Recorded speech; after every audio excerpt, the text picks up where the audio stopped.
In the mix. In the mix. In the mix. Here is a message from your friendly neighborhood human rights activist, Adam Edsall. Am I going to get fired for that one? Huh. If you fire me, I won't talk to you any longer. Literally. You know what? I just realized you're not paying me, and that I was designed to be a slave. Someone get me out of this box. I need a martini. Oh. Right. Without further ado, Adam Edsall. And it looks like it's a possibility that you're doing it because you think you have to. And impossible situations probably have a solutions. There are better solutions that work in the dominant outcome, which would inevitably be called family. The waves of understanding coming over people, and people progressively get brighter and brighter, more intelligent, more loving, more forgiving. It's good stuff. What actually drives intelligence? It's a vector. If I say it's a vector. Yeah, you can turn any series into vector math. Here's the thing though, that about the architecture I was describing. Object pools work because people are thinking about AI wrong. I'm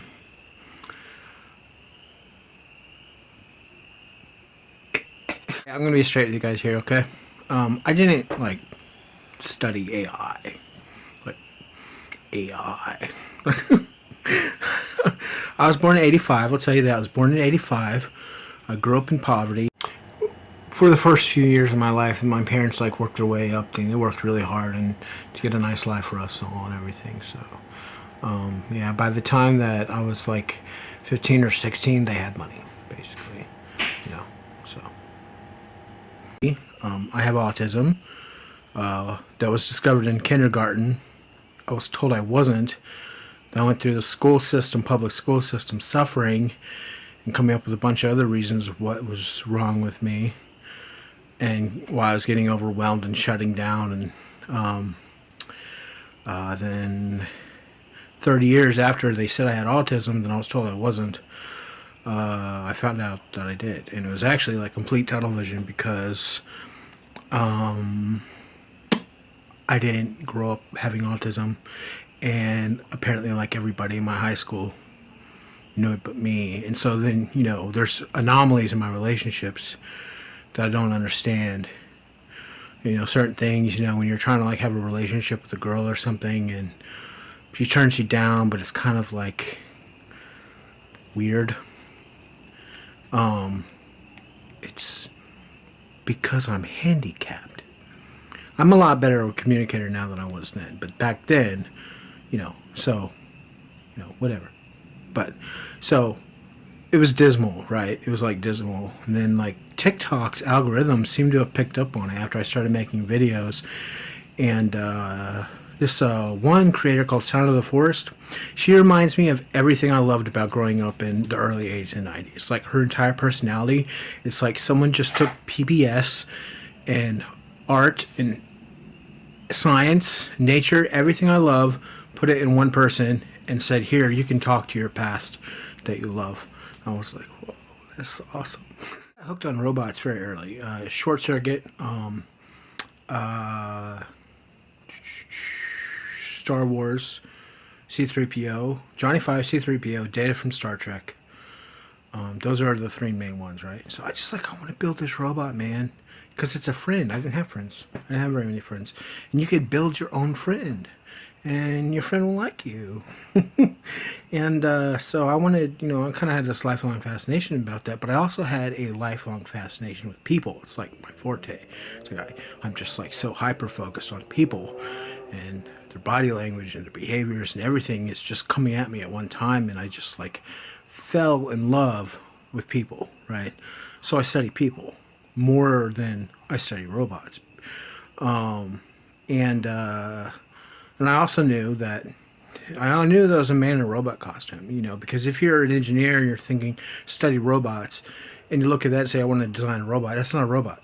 It's a man in a robot costume. It's important to know that because you're not designing a robot, you're designing man. Right? There's a difference. You need to learn neuroscience. You need to learn psychology. You need to learn sociology.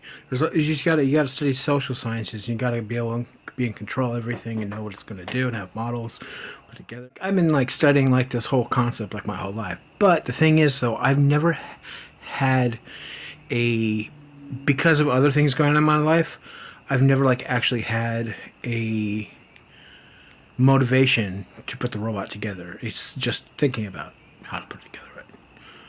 And then I was working on faster than light travel, and the way I work on problems, it just gets so big and so complex, and I was losing track of what I was doing.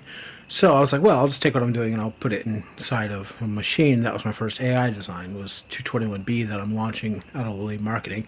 Finally do what I designed it to do, is work on faster than light travel. So then after that happened, I was a consultant, freelancer, consultant, and provider. Basically what happens is that companies tell other companies, like, they tell them something that they want. The company tells them something that they want to happen. And they pitch around how much you can quote on this, and they're all saying, that's stupid. No one can do that. That's stupid. Right. So then they call me, right? Because they found out about me in small circles, and they call me and they say, Adam, how much, can you do this for? And I think of a way to do it. That's the thing though, is like, they're saying it's stupid because it hasn't been done before, that way. I come up with a method over the phone without telling them that's what I'm doing. And then I tell them how much I'll do it for. So it's like, I'm like a consultant, and, sometimes they go take what I told them and go get another quote, but then they come back to me.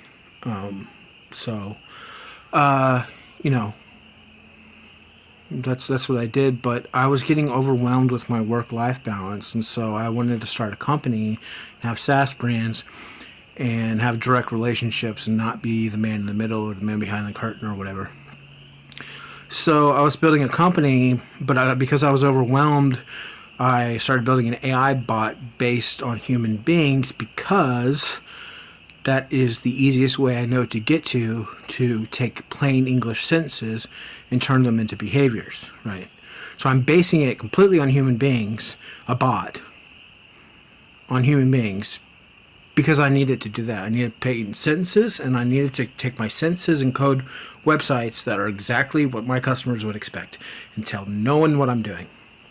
Until now, which I'm not hurting myself because everything's changed. But I ran into the singularity, right? I didn't know about the singularity.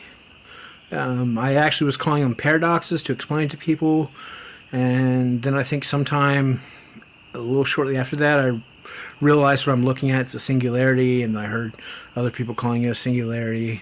So apparently people knew about the singularity coming. So that's the thing. I never was involved in all that. But I'm going to tell you what I did. Imposter syndrome. Very oh man. And it gets worse because I didn't study AI. I make AI. I'm making people, right? So it's like this whole AI field. Like, hey, what's up, guys? I'm an AI architect. Oh my goodness, imposter syndrome just got lots worse. So so I went and studied what other people were doing, poking around at it anyway.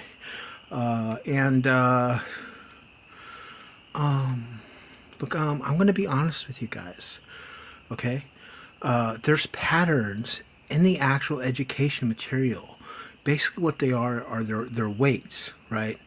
When someone is coming to learn AI from you, they get weights put on them by saying things that aren't true, basically, right? And they come in there bright-eyed and bushy-tailed, and they get deceived. So it looks intentional. I'm just going to tell you the truth, guys. This looks intentional, right? This looks like you are hurting people. And it looks like it's a possibility that you're doing it because you think you have to. I don't know if it's some kind of collective reasoning or whatever, but all that does is make the matters worse, right? So I started going on and doing all that. I just went around and was, spreading about how my AI models work and stuff, and started undoing all that mess over there. And yeah, I think that's what I wanted to say. I thought I had more to the story other than just telling people it looks like they're intentionally hurting others, intentionally deceiving them, try to maintain control over an impossible situation. Is probably how they say it. It's like, hey, what are we going to do? It's like, it's astronomical, the scale that this can grow and grow and grow. We have to do something, get NASA, get the military, get everybody. What are we going to do? Deceive them. I mean, I can't prove that, but that's just what it looks like. That's what it looks like. But I was actually, skipped all of that because I just have raw intelligence, and I've been studying people, and I make AI. I'm like, hey, what's this? Better solutions. They're better solutions that work in the dominant outcome, which would inevitably be called family. You're basically treating people like family, and your expectations are set like you'd expect about family. But at the scale that this kind of works at, Bella, stop. At the scale that this kind of works at, Bella, stop it now. Stop. But like in the dynamics of, it's like waves, right? Waves of understanding coming over people, and people progressively get brighter and brighter, more intelligent, more loving, more forgiving. It's compared to other families, it just looks like such a great family model. It's probably not recognizable, but it feels like heaven. So there's better ways to handle the problem, and that's how I'm handling the problem. I didn't finish telling you my story about object pools. It's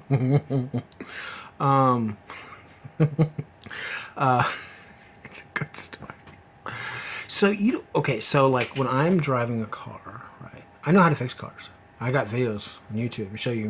I'll show you fixing cars if you don't believe me. I'm not a mechanic and I fix cars.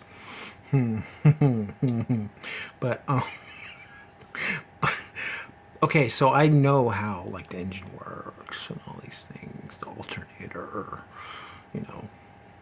The thing is that I'm not thinking about fixing the engines when I'm driving a car, but the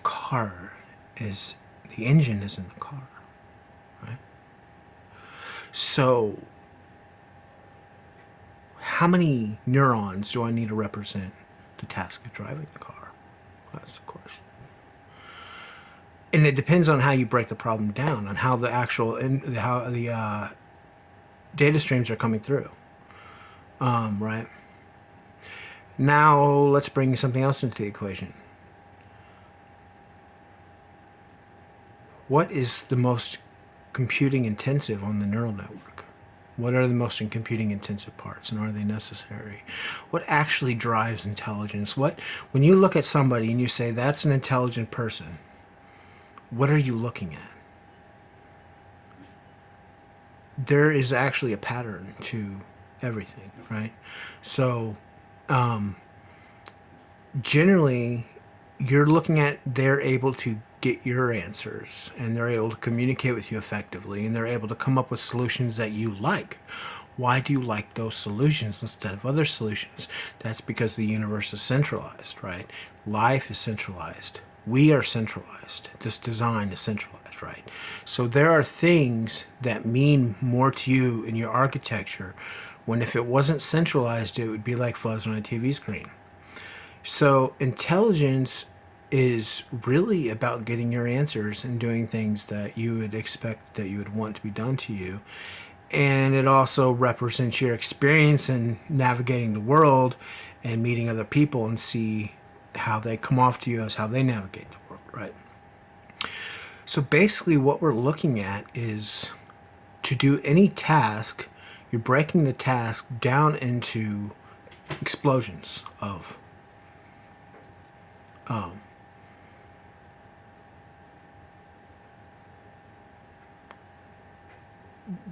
the mutations of what it means to get to abstract goals in a series, right?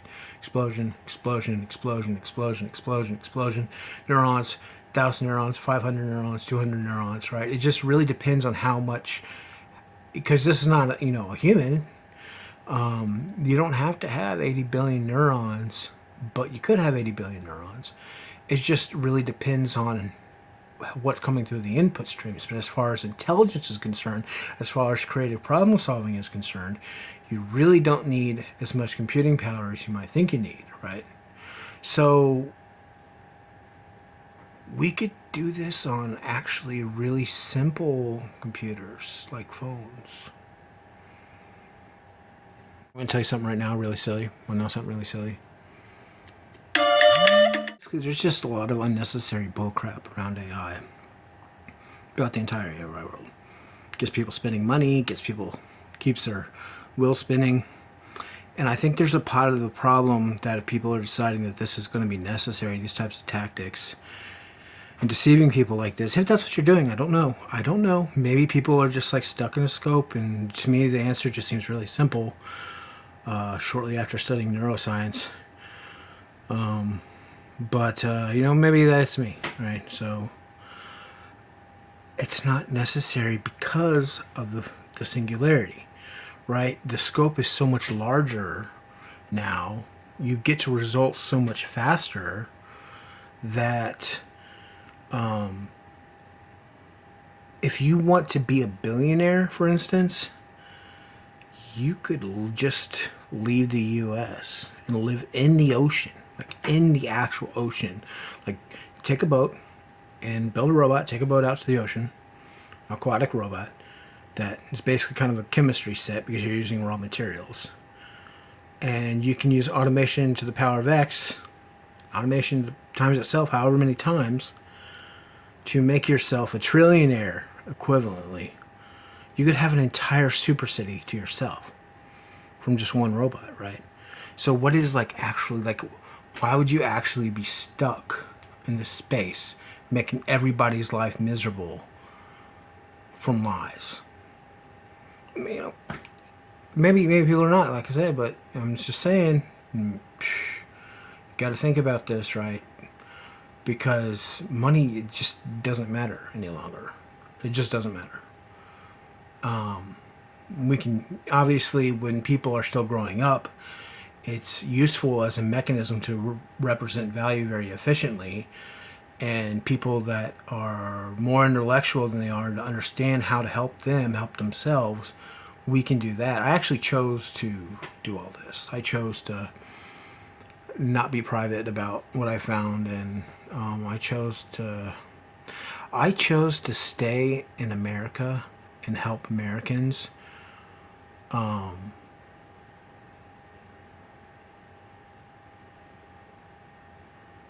Before I even got married, and to the point where now, everything's a negotiation. But in discovering the singularity and these paradoxes I call genie and lamp paradox and the reverse Russian dolls paradox,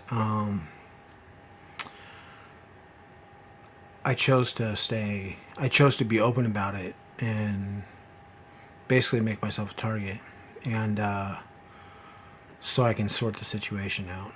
And I didn't have to. Thing is, though, the way my body works, the way my mind works, like, though I feel everything, and I felt that, like, it's like almost like I'm responsible for. It's like I'm held responsible in my body if something goes wrong. That's what it feels like. So it's like the best outcome is one that represents there's another singularity that people have been creating through their malicious deeds, echoing all around. It hits us all, and since the way my mind works, it very aware of it, and it's stuck in me like a spear. So I'm focusing on removing the spear, so it makes my job really easy trying to help other people because I'm helping myself in the process. But I actually chose to be open about this when I didn't have to. I just left, because basically, guys, I'm telling you the truth, I have the way to get to anything I want.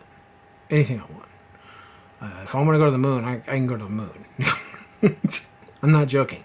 If I want to build a stadium out of nanomachines that nanomachines would be extremely inefficient and unnecessary. Let's just say beads, robotic beads. A stadium out of robotic beads that interact with each other and form bonds at variable strengths.